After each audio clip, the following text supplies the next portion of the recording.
Hi guys, welcome back. This video is about unemployment. So, first of all, there are three different types of unemployment, and then we'll talk about the unemployment rate. So, we talk about frictional unemployment, structural unemployment, and cyclical unemployment. Frictionally unemployed people are people that are out of a job and searching for a new job. Their skills are required. They will find a job, they're just not sure yet which job they want. If you can imagine, you quit your job, you want to do some soul searching, you want to think about where you want to go, you're going to be employed again, you've got the necessary skills, it's just a question of when you will get employed. Then you are considered frictionally unemployed. If you are structurally unemployed, however, then the assumption is that your skills are no longer needed in the economy.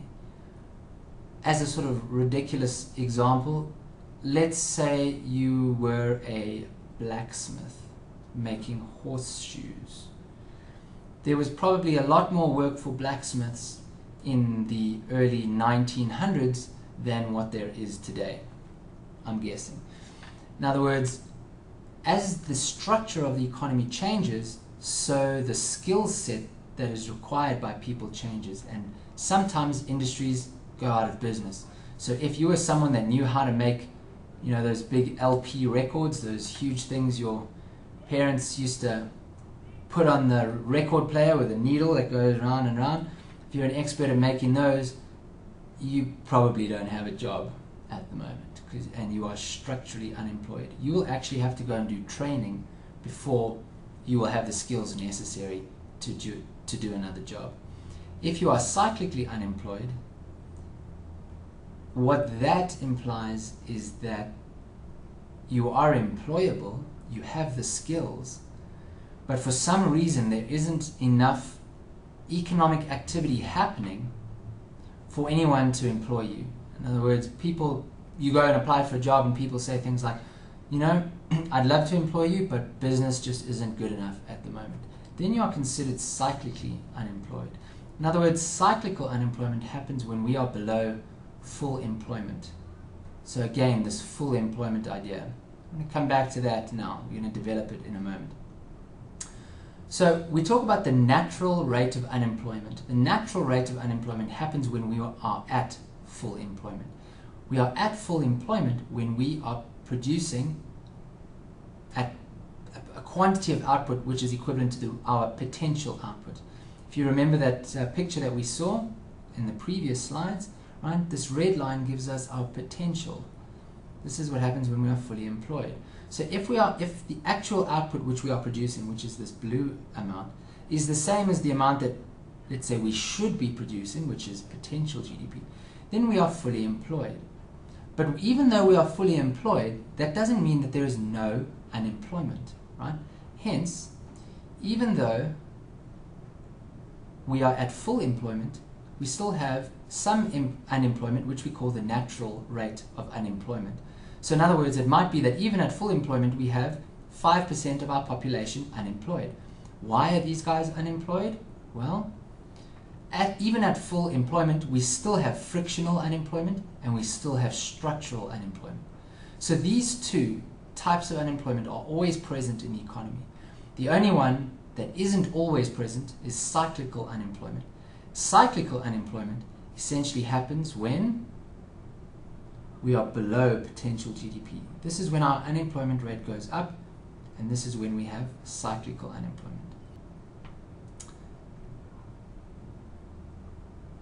So then we talk about, if we've got a natural rate of unemployment, what exactly is the unemployment rate? Well, the unemployment rate is calculated as the number of unemployed divided by the labor force. So let's just talk about that quickly by using some figures. So our McConnell textbook gives us some South African data. July 2009, our population of 15 to 64 years is 31 million. Now we know already from what we've seen before that our population is not, or in 2009 was not 31 million.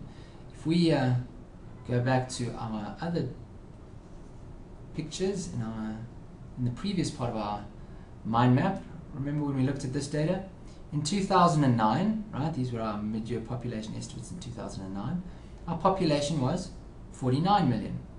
So why then is it telling us that our population has only 31 million? Well, what we're saying is it's the population that are 15 to 64 years old. Why are we only concerned, thank you for that, why are we only concerned with these particular people? Well, in South Africa, if you are below 15, technically you are not allowed to be employed, although children are employed to do things like adverts about tinned products and things like that. So I don't know how they get around that. Anyway, but if you're below 15, you're not supposed to be employed. If you're above 64, the assumption is you would be retired.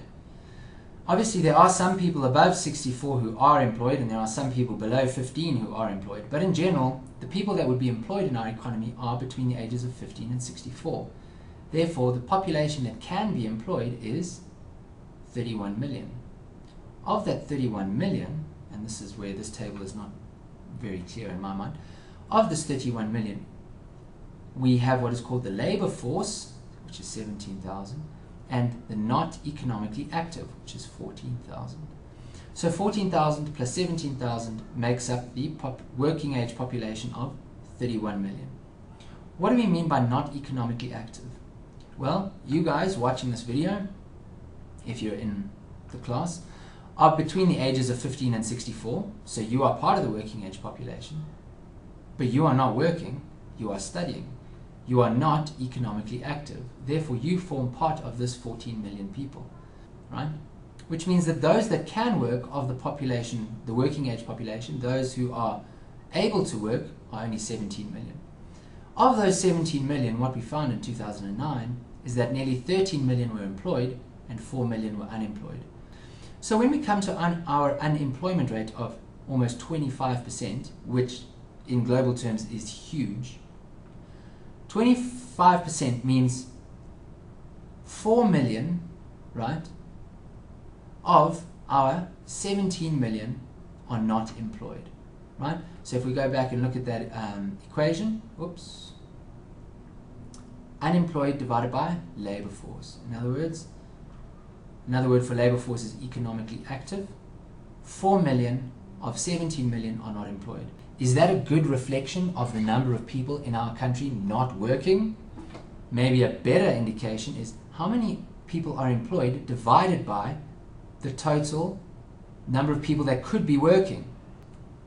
So employed, which is nearly 13 million, of those that could be employed is, well, 13 over 31 is roughly 41%. In other words, only 41% of those who could be working are working. That's still not the total number of employed people divided by the actual population, because remember the actual population is 49 million. So we've only got 13 million out of 49 million. So only about 25% of our population is actually employed. In other words, 75% are not working versus this 25% number here. That's pretty incredible if you consider the fact that 25% of our population supports the other 75% as well as themselves.